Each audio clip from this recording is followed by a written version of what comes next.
Assalamualaikum warahmatullahi wabarakatuh. Apa kabar sahabat virtual dimanapun Anda berada? Alhamdulillah berjumpa lagi dengan saya Mazaya dalam acara Syiar Ramadan, dialog interaktif Hikmah Ramadan yang diselenggarakan oleh IAIN Ponorogo. Baik sahabat virtual semua, sudah ada di samping saya seorang dosen yang sangat luar biasa, yakni beliau adalah Dr. Nurholis Magister Agama. Assalamualaikum Bapak Doktor. Waalaikumsalam warahmatullahi wabarakatuh. Apa kabarnya Bapak pada kesempatan kali ini? Alhamdulillah sehat walafiat. Alhamdulillah, iya. Bapak Dr. Nurholis ini, beliau adalah dosen yang sangat luar biasa sekali yang mengampu di salah satu fakultas, yakni Fakultas Tarbiyah ya Bapak ya? Iya betul. Fakultas Tarbiyah dan Ilmu Keguruan IAIN Ponorogo, dan pada saat ini beliau juga menjabat sebagai Wakil Direktur Pasca Sarjana IAIN Ponorogo.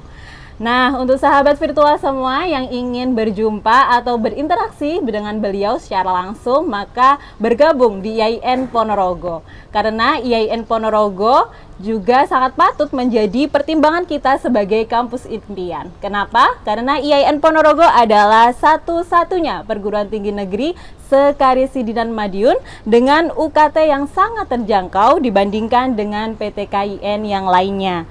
Juga kampus IAIN Ponorogo sudah terakreditasi B dengan 22 program studi dengan akreditasi dan A dan B yang bisa sahabat pilih sesuai dengan peminatan sahabat virtual semua. Dan yang tidak kalah penting, di IAIN Ponorogo banyak sekali beasiswa yang bisa sahabat akses ketika sudah terdaftar di IAIN Ponorogo. Dan satu lagi info yang sangat penting bagi sahabat virtual semua yang mendaftarkan diri di Jurusan Manajemen Zakat dan Wakaf Fakultas Ekonomi dan Bisnis Islam akan langsung mendapatkan UKT terendah, yaitu hanya sebesar Rp400.000 saja. Informasi lainnya tentang IAIN Ponorogo bisa sahabat virtual akses melalui pmb.iainponorogo.ac.id. Itu tadi sekilas tentang profil IAIN Ponorogo, juga profil Bapak Dr. Nurholis Magister Agama. Baik Bapak, pada kesempatan kali ini sahabat semua, saya dengan Bapak Doktor akan membahas tentang materi yang sangat pas sekali kita bahas menjelang Hari Raya Idul Fitri, yaitu tentang menyambut Hari Raya Idul Fitri. Baik Bapak Doktor, kira-kira sebenarnya apa sih makna tentang Hari Raya Idul Fitri itu? Baik Mbak Mazaya, para pemirsa yang dirahmati oleh Allah Subhanahu wa Ta'ala. Menjawab pertanyaan dari Mbak Mazaya tentang apa sih Hari Raya Idul Fitri itu, maka ada salah satu hadis yang disampaikan oleh baginda Rasulullah Sallallahu Alaihi Wasallam, "Ma min mauludin illa yuladu 'alal fitrah." Atau dalam redaksi yang lain, "Kullu mauludin yuladu 'alal fitrah." Yang kita garis bawahi di sini adalah 'alal fitrah, seakar kata dengan Idul Fitri. Idul Fitri, Aid berarti kembali, Fitri seakar kata dengan fitrah tadi artinya adalah suci. Ibarat sebuah kertas yang masih putih bersih, belum ada noda, belum ada tulisan, belum ada lukisan. Begitulah seorang anak yang dilahirkan oleh ibunya dalam keadaan fitrah. Maka Idul Fitri berarti kembali kepada keadaan yang fitrah, yang suci, seperti anak yang baru dilahirkan oleh ibundanya. Begitu Mbak Mazaya. Oke, jadi Idul Fitri itu makna yang paling signifikan pada kata fitri itu ya Bapak? Betul. Kalau bisa saya tangkap, jadi setiap Idul Fitri itu semua umat muslim itu kembali kepada fitrahnya, kepada keadaan di mana ia lahir gitu ya Bapak? Iya Bapak. Nah, Idul Fitri itu kan jatuh setelah 1 bulan kita melaksanakan Ramadan. Kira-kira adakah hubungannya Ramadan dengan Idul Fitri? Oh, itu erat sekali Mbak Mazaya. Jadi ada Idul Fitri yang diperingati setelah bulan Ramadan. Secara bahasa tadi sudah kita jelaskan tentang fitrah itu adalah suci. Idul Fitri kembali suci. Sedangkan Ramadan secara bahasa itu juga berarti panas. Apa hubungannya antara panas dengan suci? Panas itu identik dengan api. Nah, seorang yang dilahirkan ke dunia ini semula dalam keadaan suci, bersih, tanpa noda, tanpa tanda, tanpa lukisan, ibarat kertas yang bersih tadi. Tetapi sesuai dengan perjalanan kehidupannya, seorang anak menjadi seorang pemuda dan dewasa, maka mau tidak mau dia harus bersentuhan dengan berbagai hal dalam kehidupan ini. Maka dalam perjalanan hidupnya itu juga ada noda-noda yang datang menempel di situ. Noda-noda ini adalah perbuatan-perbuatan salah yang dalam bahasa agama disebut dengan perbuatan maksiat. Semakin banyak maksiat yang dilakukan, semakin banyak noda-noda yang nempel di kertas tadi. Sehingga kertas tadi tidak lagi menjadi kertas yang bersih putih. Dia sudah menjadi kertas yang hitam. Kalau noda itu semakin banyak, maka semakin menumpuk dan menghitam, itu akan berbahaya bagi kelangsungan kehidupan seorang anak menjadi dewasa. Apa bahayanya?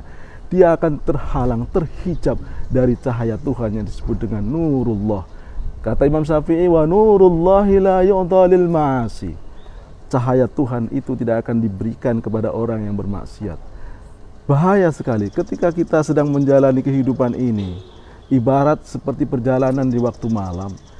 Kalau di waktu malam itu tanpa ada cahaya yang menerangi, tak ada lampu, maka apa yang terjadi? Kita bisa menabrak ke kanan, bisa menabrak ke kiri, dan bahkan kita akan tersesat dalam perjalanan itu.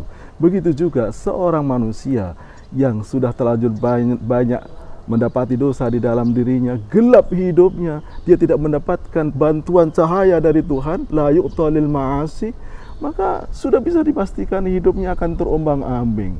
Dia tidak akan sejahtera, dia tidak akan merasa hidup yang bahagia. Oleh karena itu, Rasulullah SAW mengajarkan kepada umatnya salah satu pilar rukun Islam yang harus ditunaikan adalah puasa di bulan Ramadan. Puasa di bulan Ramadan ini ibaratnya begini. Ramadan itu artinya panas. Jadi seorang anak manusia yang sudah banyak kotorannya itu harus dibersihkan dengan puasa. Diibaratkan seperti besi yang penuh dengan kotoran yang berkarat-karat, susah kita membersihkan kotoran itu. Maka besi itu kita benamkan di dalam api yang panas, kita benamkan di bulan puasa, bulan Ramadan yang berarti panas itu, sampai membara, sampai memerah, kemudian kita angkat dan kita pukulkan ke atas tanah, maka apa yang terjadi? Kotoran yang melekat itu akan luntur, dia akan tercerai-berai dari besinya.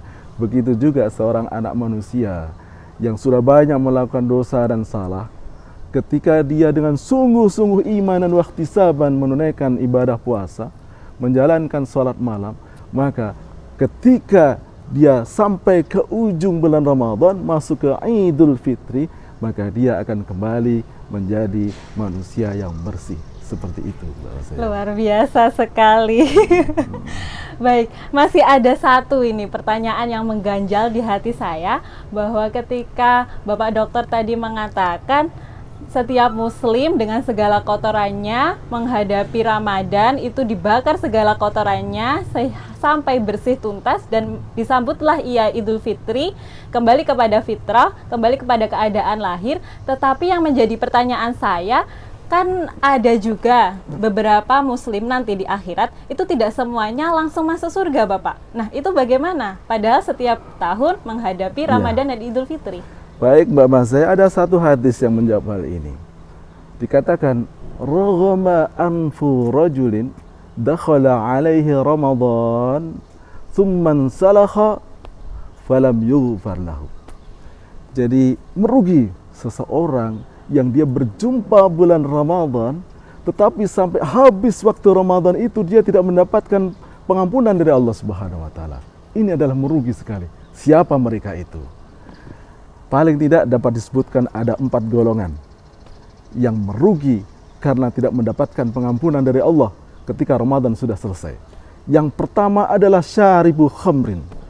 Apa syaribu khamrin? Syaribu khamrin itu adalah peminum khamr. Siang hari dia melakukan puasa, malam hari rajin tahajud, rajin menunaikan sholat tarawih. Tetapi kebiasaan lamanya meminum khamr tidak bisa ditinggalkan, maka rugi dia.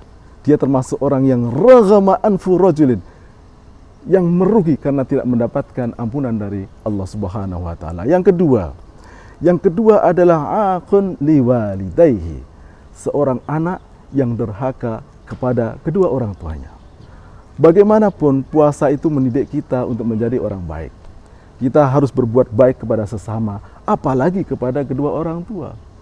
Kalau selama menjalankan puasa sampai akhir Ramadan masih dia berlaku tidak sopan, bahkan dia durhaka kepada orang tua, maka bisa dipastikan dia tidak akan mendapatkan pengampunan dari Allah Subhanahu wa taala. Yang ketiga adalah qati'ur rahim. Orang yang memutus tali persaudaraan. Ini sesuatu yang sepele sebenarnya. Tetapi karena sepele ini justru banyak dilakukan oleh orang-orang Islam di antara kita. Tidak sengaja atau bahkan sengaja dia tidak mau menyapa saudaranya. Bahkan saudara itu sekandung. Dia tidak mau menjalin silaturahmi dengan baik dengan saudaranya. Kalau ini masih berlangsung sampai bulan Ramadan selesai, dijamin dia tidak akan mendapatkan pengampunan dari Allah Subhanahu wa taala. Yang terakhir adalah musyakhin. Musyakhin itu orang yang masih menaruh rasa dendam di dalam hati. Dendam itu seperti api. Semakin ditanam di dalam hati semakin panas. Akan rugi yang menanam. Bahkan kerugian itu akan ditanggung apabila dia puasa. Selama puasa dia masih memendam rasa dendam. Ketika selesai bulan puasa, dia tidak akan mendapatkan maghfirah dari Allah. Dia tidak akan diampuni dosanya, walaupun dia rajin puasa, walaupun dia rajin beribadah sholat malam.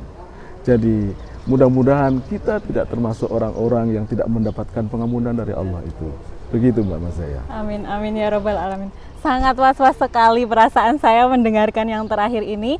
Dan semoga saya juga Bapak Dokter dan sahabat virtual semua tidak termasuk orang-orang yang merugi karena sudah 1 bulan berpuasa di bulan Ramadan tetapi tidak diterima amalnya. Baiklah Bapak Dr. Nurholis, kiranya cukup sampai di sini saja dan terima kasih banyak atas pemaparannya terkait tentang menyambut Hari Raya Idul Fitri ini. Juga tentu masih banyak sekali hal-hal yang ingin saya gali, begitu juga dengan sahabat virtual semuanya. Akan tetapi jangan khawatir sahabat virtual semua, bagi seluruh sahabat yang ingin berinteraksi langsung, bertemu, menggali ilmu dari Bapak Dr. Nurholis, ayo bergabung menjadi Sivitas Akademika IAIN Ponorogo dengan mendaftarkan diri di IAIN Ponorogo baik S1 maupun S2. Apalagi pada saat ini IAIN Ponorogo masih membuka pendaftaran mahasiswa baru jalur mandiri, yang info selanjutnya bisa sahabat virtual lihat di pmb.iainponorogo.ac.id. Seperti itu kiranya sesi Syiar Ramadan edisi kali ini. Saksikan terus Syiar Ramadan, dialog interaktif hikmah Ramadan yang diselenggarakan oleh IAIN Ponorogo setiap hari hanya di YouTube IAIN Ponorogo. Sekali lagi saya ucapkan terima kasih kepada Dr. Nurholis MAG yang berkenan untuk menjadi pemateri pada edisi kali ini. Dan saya Mazaya mengucapkan terima kasih pula kepada seluruh sahabat virtual semua karena telah menyempatkan diri untuk menyaksikan program ini, dan sampai jumpa pada kesempatan berikutnya. Wallahul muwaffiq ila aqwamit thoriq. Wassalamualaikum warahmatullahi wabarakatuh.